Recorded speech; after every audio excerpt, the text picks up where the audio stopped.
Suasana meriah terlihat di halaman kantor Kecamatan Sukaraja, Kabupaten Bogor. Ratusan peserta dari 13 desa se-Kecamatan Sukaraja mengikuti berbagai rangkaian kegiatan pesta rakyat. Kegiatan ini digelar untuk memperingati hari ulang tahun ke-81 kemerdekaan Republik Indonesia sekaligus menjadi ajang mempererat kebersamaan antar warga. Sejumlah kegiatan digelar diantaranya jalan sehat, lomba karaoke, gerakan pangan murah serta pemeriksaan kesehatan gratis bagi masyarakat. Camat Sukaraja Rahmawati menyebut seluruh rangkaian kegiatan disiapkan sebagai wadah bagi masyarakat untuk merayakan hari kemerdekaan dengan suasana penuh kekeluargaan. Rangkaian dari Semarang, dari TNI yang ke-81 tingkat Kecamatan Sukaraja, kita ada beberapa kegiatan mulai dari jalan sehat, kemudian lomba nyanyi duo, ada GPM.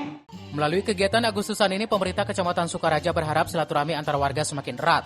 Semangat gotong royong, nasionalisme, dan patriotisme juga diharapkan semakin tumbuh di tengah masyarakat. Rangkaian pesta rakyat ini tidak hanya menjadi momen hiburan, tetapi juga menjadi sarana memperkuat persatuan dan kebersamaan masyarakat di wilayah Kecamatan Sukaraja.